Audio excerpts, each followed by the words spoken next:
Well, this morning, Senate Republicans released their proposal for police reform legislation. It comes just over 1 week after the Democrats' effort was unveiled in the House. Capitol Hill correspondent Erik Rosales reports. Erik?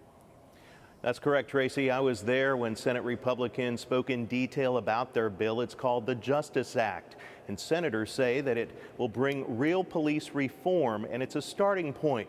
But Senate Democrat Chuck Schumer disagreed. He criticized the bill, saying it doesn't go far enough. As we continue to review the Republican legislation, I will be talking to my caucus about the best way to strengthen it.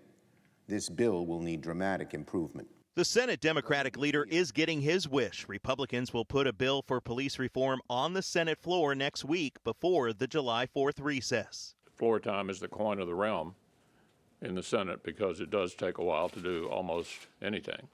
But without Tim's leadership, it would not have been possible. And without his leadership, I wouldn't be putting this on the floor. I asked Senator Tim Scott of South Carolina about qualified immunity, which is protection for police from lawsuits for things that they do in the course of performing their job, and the push by Democrats to eliminate it. When the Democrats start talking about qualified immunity and the ability to aggressively pursue the officers at a higher threshold, that is hard. That's a poison pill from my perspective.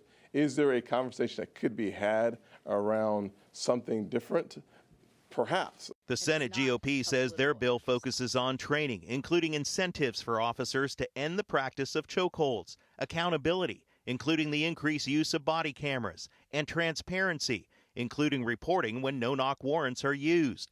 Today, the Democrats marked up their Justice in Policing Act bill in the House, hammering out details. Speaker Nancy Pelosi maintains Republicans' efforts are no good, writing today, quote, "The Senate's so-called Justice Act is not action." But Republicans are hopeful a compromise can be reached, and they're deploying Minnesota Congressman Pete Stauber to get the job done. Stauber is a retired police lieutenant who in 1995 survived a shot to the head in the line of duty.